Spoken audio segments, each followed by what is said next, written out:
누가복음 21장 20절에서 24절까지의 말씀을 봉독해 드립니다. 누가복음 21장 20절에서 24절까지의 말씀입니다. 너희가 예루살렘이 군대에게 에워싸이는 것을 보거든 그 멸망이 가까운 줄을 알라. 그때에 유대에 있는 자들은 산으로 도망갈 것이며 성내에 있는 자들은 나갈 것이며 촌에 있는 자들은 그리로 들어가지 말지어다. 이 날들은 기록된 모든 것을 이루는 징벌의 날이니라. 그날에는 아이벤 자들과 젖먹 이는 자들에게 화가 있으리니 이는 땅에 큰 환난과 이 백성에게 진노가 있겠음이로다. 그들이 칼날에 죽임을 당하며 모든 이방에 사로잡혀 가겠고 예루살렘은 이방인의 때가 차기까지 이방인들에게 밟히리라. 우리 누가복음 21장에서 예수님께서 종말에 관한 시간의 계관을 보여주셨습니다. 주님 다시 오시는 최후의 심판의 날까지 세상은 혼란스럽고 재난으로 가득 차 있는 세상이 될 것이다. 그렇게 역사를 계관하셨죠. 우리가 마음속에 가지는 의문은 하나님의 아들이신 예수께서 우리를 구원하기 위하여 이 땅에 오셔서 우리 죄를 위하여 십자가를 지시고 사망 권세를 이기시고 부활하셨는데 어찌하여 이 고난에 가득한 역사를 계속하시는가? 특별히 오늘 우리가 읽은 이 예루살렘의 멸망 전에 믿는 자들에 대한 그 예언도 12절에 보시면 이 모든 일 전에 내 이름으로 말미암아 너희에게 손을 대어 박해하며 회당과 옥에 넘겨주며 임금들과 집권자들 앞에 끌어갈 것이라 라고 해서 믿는 자들의 현실도 고난으로 가득 찰 것을 예언하고 계십니다. 우리는 사실 전적인 은혜로 하나님의 능력으로 허락된 구원이 이렇게 고단한 현실을 견뎌야 한다는 것에 대하여 우리는 사실 의아롭습니다. 그리고 싫습니다. 그리고 오늘 본 본문의 이 예루살렘의 멸망은 그 종말의 시작입니다. 주님 다시 오시는 날까지의 전체적인 역사에 대한 계관이 비관적이었던 그 일의 시작으로 예루살렘의 멸망이 이제 서막을 그 휘장을 열어 젖히는 것입니다. 난리와 난리의 소문, 박해와 슬픔과 비극의 역사가 이제 예루살렘의 멸망으로부터 시작되는 셈입니다. 물론 마태복음은 이 기간이 다만 비관적인 것만은 아니라고 이렇게 얘기합니다. 이 복음이 모든 족속에게 증거되기 위하여 온 세상에 전파되리니 그제야 끝이 오리라 라고 해서 이 종말의 시기가 다만 비극적인 것이 아니라 복음이 전파돼야 되는 참으로 은혜의 시대다 하는 말을 마태복음은 증언하고 있습니다. 그러나 누가복음은 그것까지 다 비관적인 분위기 속에 그 모든 것을 우리에게 가르치고 있습니다. 이사야 9장에 가면 구약성경 977페이지입니다.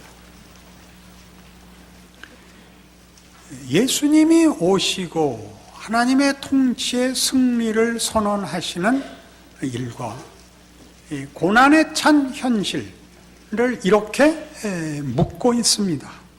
이사야 9장 1절입니다. 전에 고통받던 자들에게는 흑암이 없으리로다.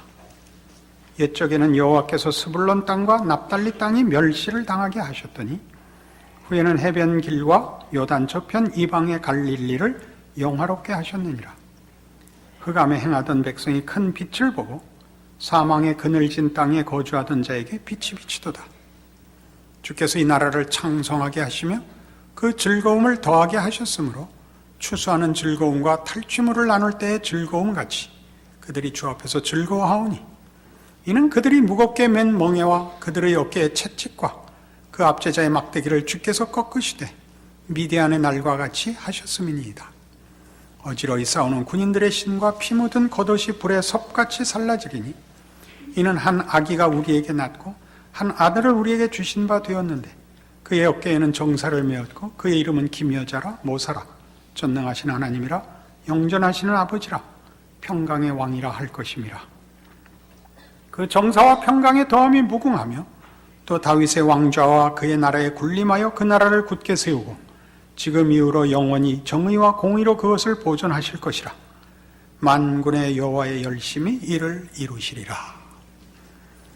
예수 그리스도를 보내어 이 난리와 혼란과 재난의 땅에 하나님의 거룩한 왕국을 세우며 정의와 공평,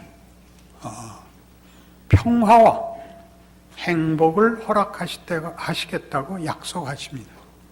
그리고 그 일은 하나님의 의지로 만군의 여호와의 열심히 이를 이루시리라 라고 못 박아 놓았습니다. 그럼에도 불구하고 이사야 9장 17절에 가면 이 백성이 모두 경건하지 아니하며 악을 행하며 모든 입으로 망령되이 바라니 그러므로 주께서 그들의 장정들을 기뻐하지 아니하시며 그들의 고아와 과부를 긍휼히 여기지 아니하시리라. 그럴지라도 여호와의 진노가 돌아서지 아니하며 그의 손이 여전히 펴져 있으리라. 저들을 징벌하고 나서도 여전히 진노가 계속되리라. 그런 강화법입니다. 대저 악행은 불타오르는 것 같으니 꽃찔레와 가시를 삼키며 빽빽한 수포를 살라 연기가 위로 올라가게 함과 같은 것이라. 만군의 여호와의 진노로 말미암아 이 땅이 불타리니 백성은 불의 섭과 같을 것이라.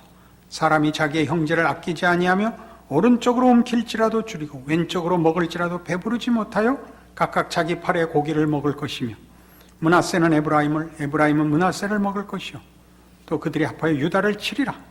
그럴지라도 여호와의 진노가 돌아서지 아니하며 그의 손이 여전히 펴져 있으리라. 무시무시한 경고입니다. 이사야는 유대 말기에 등장한 하나님의 선지자입니다.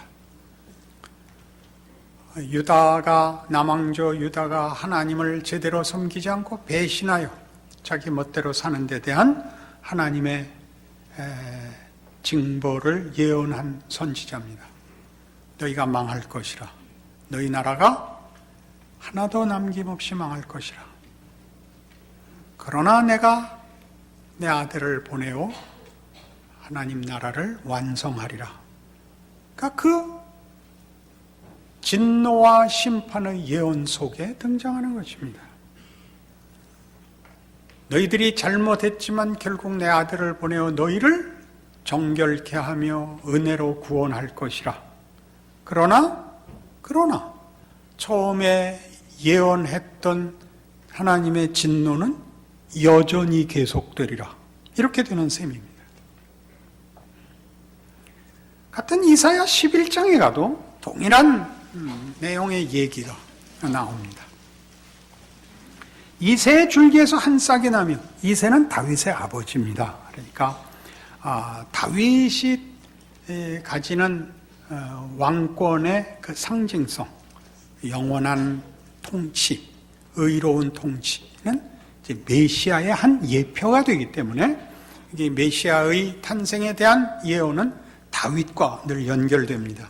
이새의 뿌리에서 한 싹이 나며 그 뿔에서 한 가지가 나서 결실할 것이요 그의 위에 여호와의 영 곧 지혜와 총명의 영이요 모략과 재능의 영이요 지식과 여호와를 경외하는 영이 강림하시리니 그가 여호와를 경외함으로 즐거움을 삼을 것이며 그의 눈에 보이는 대로 심판하지 아니하며 그의 귀에 들리는 대로 판단하지 아니하며 공의로 가난한 자를 심판하며 정직으로 세상의 겸손한 자를 판단할 것이며 그의 입에 막대기로 세상을 치며 그의 입술의 기운으로 악인을 죽일 것이며 공의로 그의 허리띠를 삼으며 성실로 그의 몸의 띠를 삼으리라.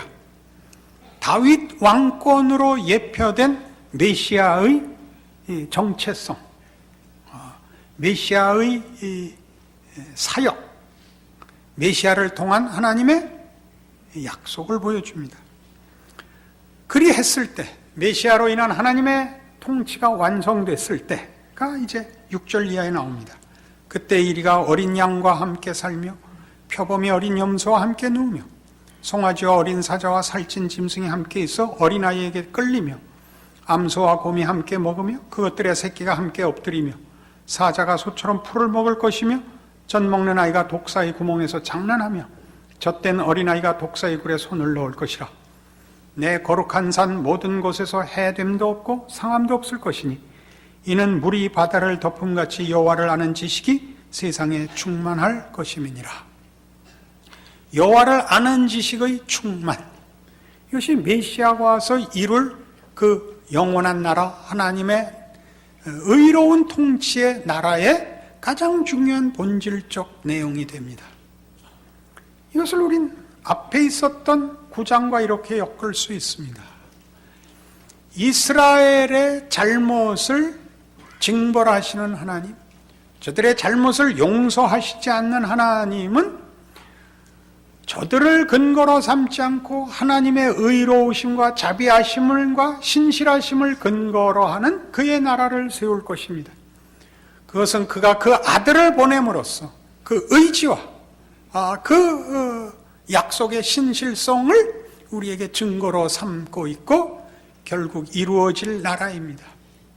그러나 그러기 위하여 다만 하나님의 은혜와 능력이라는 것이 그의 나라를 환경적으로 천국을 만들어 하나님이 붙든 자들을 거기에 옮겨 놓는 것이 아니라 그 나라는 환경적이기보다 하나님의 통치를 받는 자들의 항복, 여호와를 아는 지식의 충만이라는 것으로 채워질 나라이기 때문에 심판이라는 것은, 하나님의 진노라는 것은 하나님이 가지는 구원과 약속된 영원한 나라의 백성들을 향하여 하나님이 적당히 타협하여 그 수를 채우지는 않겠다라는 하나님의 선언인 것입니다. 이것이 예수님께서 오셔서 우리를 위하여 십자가에 죽으시는 구원을 주시고 사망의 권세를 깨고 부활한 권세와 능력에도 불구하고 그렇게 부른 그의 백성들을 주님 다시 오시는 날까지의 기간으로 우리에게 기회를 주시는 이유가 됩니다. 세상의 헛된 것과 거짓된 것과 하나님이 누구시냐를 함께 놓고 경험하고 생각하고 선택하고 후회하고 실패하고 돌아서는 시간을 주어 하나님은 하나님의 백성에 대하여 다만 소원이나 들어주고 필요나 채워주는 수단으로 격화되는 것을 참지 않겠다라고 말씀하시는 것입니다. 선지자들이 활동했던 구약의 남북 왕조 시대에는 가장 큰 이스라엘과 유다의 범죄는 우상이었습니다. 우상은 하나님을 믿어야 하는 백성들이 하나님 아닌 것을 믿었다 하는 이렇게 간단한 이분법적 문제가 아닙니다. 우상이란 결국 자기가 만든 신을 소유하는 것을 말합니다. 자기가 만든 신. 인간이 자기가 소원하고 자기가 원하는 것으로 제한된 정도의 하나님으로는 하나님은 결단코 우리와 타협하지 않겠다. 이것이 하나님의 진노가 여전한, 그리고 종말이라는 시대에 우리에게 허락된 시간과 기회의 이유입니다. 그 유명한 요한복음 14장 6절에 의하면 내가 곧 길이요 진리요 생명이니 나로 말미암지 않고는 아버지께로 올 자가 없느니라 라는 예수 그리스도로 말미암는 기독교 신앙의 배타성이 거기 선언됩니다. 예수 그리스도의 유일성이 확인됩니다. 이 배타성과 유일성은 여러 선택들 중에 예수만이어야 된다라는 여러 개 중에 하나가 아닙니다. 여러 개는 없다는 거죠. 인간이 선택해야 되는 하나님, 하나님의 부름에 응해야 되는 기독교 신앙은 하나님이 인간의 모든 것으로 충분해야 한다는 것이죠. 하나님은 그리하시겠다는 겁니다. 우리가 소원하고 우리가 필요로 하는 정도로 타협하는 하나님이 아니라 하나님이 목적하시고 뜻하는 것으로 채워져야 하는 인간, 선택의 차이가 아니라 수준의 차이입니다. 우리 보통 현실적으로 하는 얘기, 하나님, 제가 욕심내서 기도하는 것이 아니라 남들에게 손가락질 받지 말고 꾸지 말고 구워주는 자가 되는 정도. 하나님, 제가 원하는 거 이렇게 겸손한 최소한의 기도입니다.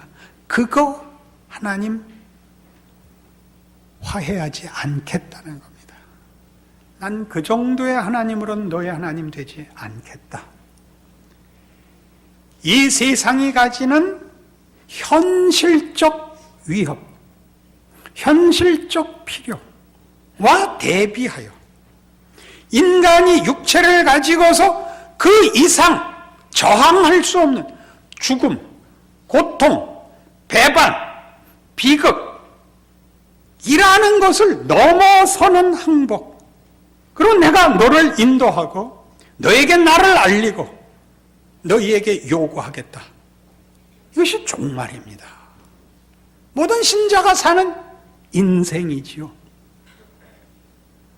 골로새서 1장에 가보실까요? 신약성경 323페이지 골로새서 1장 18절입니다. 그는 몸인 교회의 머리시라. 그가 근본이시요 죽은 자들 가운데서 먼저 나신 이시니 이는 친히 만물의 으뜸이 되려 하시며 아버지께서는 모든 충만으로 예수 안에 거하게 하시고 그의 십자가의 피로 화평을 이루사 만물과 땅에 있는 것들이나 하늘에 있는 것들이 그로 말미암아 자기와 화목하게 되기를 기뻐하심이라. 전에 악한 행실로 멀리 떠나 마음으로 원수가 되었던 너희를 이제는 그의 육체의 죽음으로 말미암아 화목하게 하사 너희를 거룩하고 흠없고 책망할 것이 없는 자로 그 앞에 세우고자 하셨으니 만일 너희가 믿음에 거하고 터 위에 굳게 서서 너희 들은 바 복음의 소망에서 흔들리지 아니하면 그리하리라. 이 복음은 천하 만민에게 전파된 바요 나 바울은 이 복음의 일꾼이 되었노라. 이 복음은 무엇과 다릅니까? 이 복음은 율법과 다릅니다. 잘잘못에 기준하여 섬기는 하나님이 아니라 예수 그리스도를 보내어 확인시킨 하나님을 믿을 것에 관한 것입니다. 구약을 꼭 그렇게 이분법으로 대조할 수는 없지만 율법으로 대표된 구약에서의 하나님의 설명은 어쨌든 도덕성에 관한 것이고 윤리성에 관한 것이고 종교성에 관한 것이었습니다. 그러나 신약에 드러난 그 율법의 요구의 진정한 의미는 예수 안에서 그 진정한 진면목이 드러납니다. 하나님이 우리에게 믿음을 요구하신다는 것이죠. 믿음을 요구한다는 것은 다만 잘잘못의 문제가 아니라 하나님과 인격 대 인격으로 요구하고 반응하는 인격과 인격 사이에 가장 고급한 관계를 요구하신다는 사실이죠. 오늘날을 보십시오. 현대 사회에 제일 만연한 세속적 결함은 이런 덕목들이 사라진 것입니다. 신의라는 것이 사라졌죠. 믿음이라는 것이 사라졌죠. 오직 이해관계와 실용성 이외에 아무것도 없는 사회가 되었습니다. 그것은 부끄러운 것입니다. 인간이란 언제나 잘잘못으로 다룰 수 있는 존재가 아닙니다. 언제나 유용성으로 다룰 수 있는 존재가 아닙니다. 만일 우리가 그래야 한다면 우리는 인생에 아무런 낙이 없을 것입니다. 누구를 좋아한다는 것, 누구를 사랑한다는 것, 여러분 다른 무엇으로도, 다른 어떤 것으로도 대신할 수 없는 고급한 이유입니다. 그리고 그것을 다른 옳고 그른 것과 능력을 가지고 채울 수는 없는 법입니다. 결혼할 때 제일 재밌는 일이 이겁니다. 그 남녀가 서로 개인적인 교제가 없을 때에는 선을 보지 않습니까? 선을 보면요, 모든 조건으로도 만족하는 적이 없습니다. 인류대학을 나오고 눈이 왕방울만 하고 삼거풀이고 무슨 귀가 붙여갖고 유학을 갔다 오고 그래도 다 재수가 없습니다. 모르니까 조건으로는 항복이 되지 않는데 어느 날 이유 없이 누구에게 넘어가면 모든 것이 다 괜찮습니다. 3년밖에 못 산다 그래도 상관이 없고 애를 낳을 수 없는 어떤 유전적인 이유가 있다 그래도 입양하면 되지. 처갓집이 굉장히 어려워서 내가 다 먹여 살릴게. 어떤 조건도 괜찮습니다. 물론 삶은 힘들어지지만 그러나 우리 거기서 문득 인간의 고급한 내용이라는 것은 이런 데 있다는 걸 알게 됩니다. 하나님이 그걸 요구하십니다. 예수는 누구냐? 하나님이 당신을 우리와 동일한 조건 속에 당신을 넣어 우리를 만나 주신 사건입니다. 우리를 만나기 위하여 기꺼이 찾아온 자리인 것입니다. 예전 월남전이 한참일 때 반전 영화가 많이 만들어졌는데 그 중에 하나 디어 헌터라는 영화가 있었습니다. 신앙심이 좋아지려면 인문학적 배경이 있어야 된다 그런 겁니다. 로버트 드니로가 이제 주인공을 맡았는데 친구랑 같이 월남에 갔다가 월남전에서 이제 이 전쟁에 아무 의미가 없다는 걸 깨닫고 이제 드니로는 제대하고 사회에 복귀해서 잘 사는데 가장 친한 친구가 함께 갔었는데 이 친구는 행방불명이 된 겁니다. 그 베트남에서 없어진 겁니다. 그래서 그 친구를 찾기 위해 애를 쓰다가 간신히 찾을 만한 단서가 생겨서 찾아옵니다. 월남에 찾아와서 수소문에 가보니까 이제 거의 정신 이상자가 되어 러시안 룰렛 하는 사람이 됐습니다.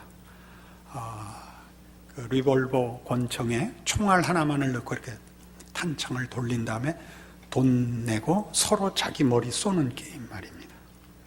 언제 실탄이 나올지 모르죠. 먼저 죽는 쪽이 지는 겁니다. 그걸 하고 있습니다. 가서 돌아가자. 못 돌아가겠다는 겁니다. 왜 못 돌아가느냐? 그 월남전 때 본 인간과 정치와 세상과 이 모든 것에 대한 환멸과 그 혼돈이 이 한 인격을 황폐화시킨 겁니다. 살 이유가 없습니다. 그러니까 가장 극단적인 상황에 자기를 집어넣는 것 외에는 하루를 버틸 힘이 없습니다. 그래서 이 러시안 룰렛을 하고 있죠. 그러니까 드니로가 다 옆에 있는 도박꾼들을 치우고 마주 앉습니다. 나를 봐. 난 누구라고. 돌아가자고. 너 누구야 필요 없어. 꽝 하고 쏩니다. 자기를. 빈탄창이 걸리면 그냥 찰칵 소리만 나죠. 드니로가 그 권총을 빼서 자기를 쏩니다. 그러다 친구가 죽어버렸던 걸로 기억이 납니다. 거기까지 찾아오는 겁니다. 그래도 항복하시지 않겠습니까? 그게 예수 그리스도의 오심입니다. 그 한 번의 사건으로 우리 보고 돌아서라 그러지 않습니다. 그렇게 시작했습니다. 그 여러분의 인생을 줍니다. 역사를 줍니다. 세상이 하는 위협과 가진 힘과 그걸로 인하여 받는 고통과 현실 속에서 하나님은 당신의 약속과 그 약속을 지키시는 신실함과 약속의 귀한 것들로 우리 앞에 함께 동등한 조건으로 우리 인생 앞에 놓아둡니다. 그리하여 우리로 하여금 우리의 인생 속에서 결정하고 생각하고 고민하고 후회할 시간을 줍니다. 결코 우리가 하나님을 다만 우리의 필요에 응하고 우리의 소원을 만족시키는 분으로 하나님을 이해하고 하나님과 적당히 타협하자고 하는 것을 거부하십니다. 예루살렘을 멸망시키는 것 같이 말이죠. 교회가 커지고 세력을 얻고 정치권과 사회의 지위를 가져 하나님을 증거하게 하시지 않습니다. 우리 모두가 기도하기만 하면 병이 낫고 일이 잘 되는 것으로 봐라 이렇게 안 하십니다. 그것으로 할 수 있는 것보다 더 큰 것, 목숨을 거는 것, 기꺼이 수모를 함께 당할 수 있는 자리, 믿음과 사랑의 자리로 부르십니다. 이것이 성경이 말하는 종말이요, 예루살렘의 멸망이요, 믿는 자들이 받을 박해입니다. 그것은 하나님이 우리를 요구하시는 가장 깊고 영광된 자리로의 부르심이며 대접입니다. 여러분의 전평생에 걸친 예수 믿는 어려움, 세상과 맞서야 하는 것을 기꺼이 그리할 것인가? 일찍 결단하여 쓸모있는 자가 되라, 그런 얘기 아닙니다. 우리 너무 일찍 땡겼었습니다. 우리는 유용해지라고 부름을 받는 것이 아니라 전생애를 실패하는 한이 있어도 마지막에는 세상을 버리고 하나님을 택하는 자리로 인도하기 위하여 하나님이 우리의 못난 것과 어리석은 것과 배신과 후회와 절망과 자폭을 견뎌 기다려 여전한 진노로 그건 아니다, 저 약 먹고 죽습니다, 죽어라, 먹어라, 뛰어내려라, 다시 살려내서 한 번 더 해보자, 그렇게 가는 게 신자 된 자의 인생입니다. 그것이 우리가 살고 있는 종말입니다. 하나님이 일하시는 시간들입니다. 무섭게 요구하는 하나님의 진심의 그 진노의 손이 결단코 움츠러들지 않는 기회입니다. 하나님의 부르심 앞에 정당하게 생각하시고 고민하시고 반응하시는 여러분의 인생 되시기를 바랍니다. 기도하십시다. 하나님 아버지 은혜를 감사합니다. 하나님의 일하심이 여전하시며 그 아들을 내어주신 바로 그 사랑으로 지금 일하고 계심을 확인합니다. 그러니 우리도 정신 차리고 깨어있어 하나님의 일하심 앞에 자신을 세우게 하여 주시옵소서. 세상을 이기고 헛되고 거짓된 것을 벗어나 하나님이 부르시는 영광과 자랑의 인생을 살게 하옵소서. 하나님을 아버지라 부르는 인생을 넉넉히 살아갈 믿음과 결심을 주시옵소서. 예수님 이름으로 기도합니다. 아멘.